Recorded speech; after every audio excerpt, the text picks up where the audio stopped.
Bideo honetan hidrogenoak erdimetalekin eta ezmetalekin osaturiko konposatu bitarrak ikusiko ditugu. Dakizuenez, hidrogenoak bi oxidazio zenbaki desberdin ditu, +1 eta -1.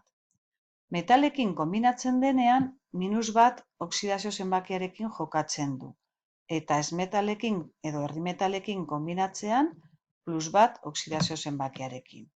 Ondoren ordenatuko ditugu ezmetalak eta erdimetalak haien elektronegatibitatearen arabera, eta ikusten duzuenez, hidrogenoa erdialdean geratuko litzateke.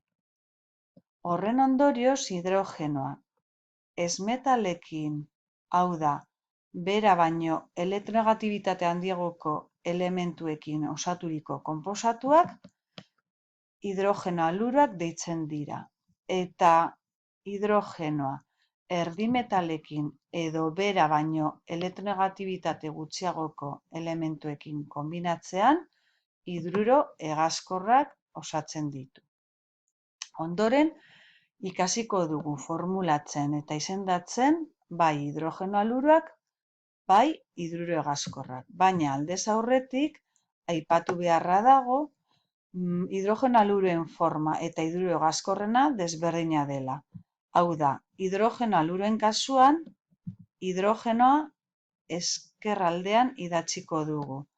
Hidrogenoaren elektronegatibitatea txikiagoa delako ezmetalena baino.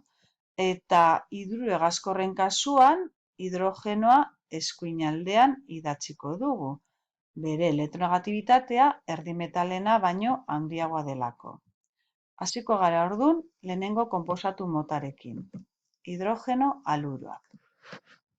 Konposatu hauek ondoko forma hartzen dute. H, isa, non hau izango litzateke ezmetalaren oxidazio zenbaki negatiboa. Eta hidrogenoarena +1 izan da, ez dugu ezer idatziko. Aipatu beharra dago, ezmetalaren oxidazio zenbaki negatibo izan da, sufre, selenio eta teluroaren kasuan, -2 izango litzatekela, eta fluor, kloro, bromo eta iodoren kasuan, -1. Ikusiko ditugu orain adibide pare bat, hobetu ulertzeko aurretik esandakoa. Formulatuko ditugu kloroaren hidrogeno haluroa eta baita sufrarena ere. Hauek ondoko forma hartuko lukete. Klororen kasuan, bere oxidazio zenbaki negatiboa 1 izan da, 1 geratuko litzaiguke. Eta sufraren kasuan, bere oxidazio zenbaki negatibo 2 izan da, 1 geratuko litzaiguke.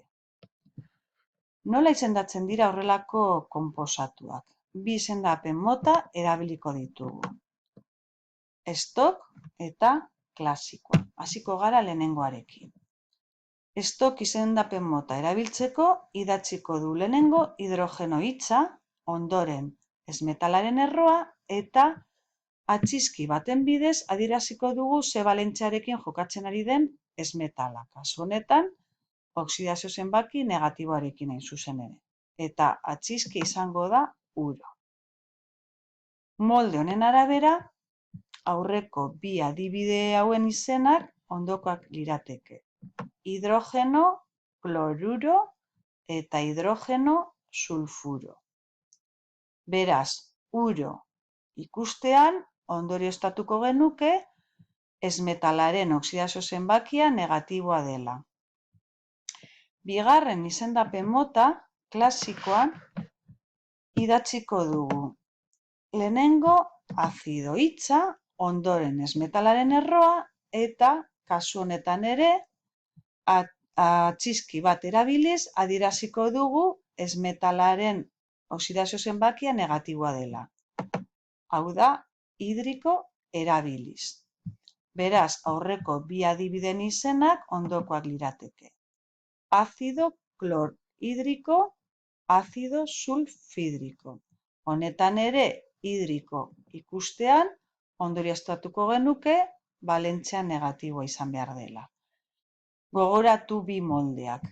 Hidrogeno, uro, azido hidriko.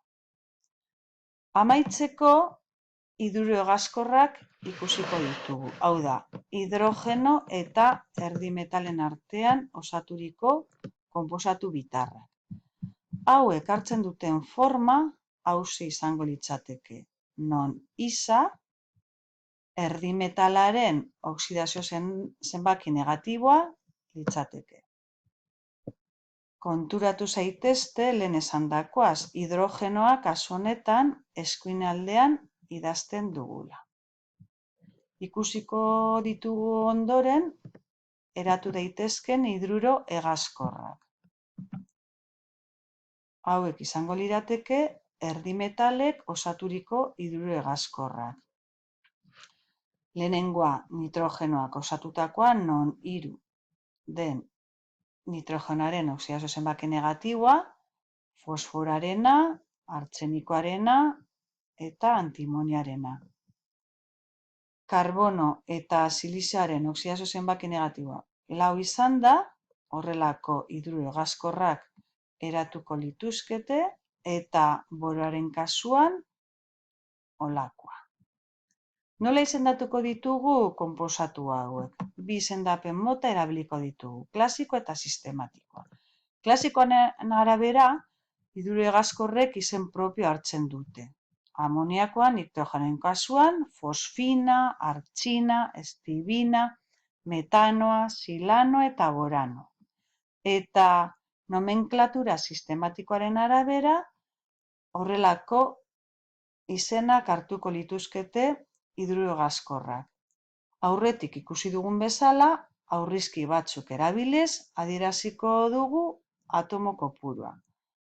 Amoniakoaren kasuan, izen sistematiko izango litzateke nitrogeno trihidruro, 3 hidrogeno baitaude, eta horrela ondoko guztietan.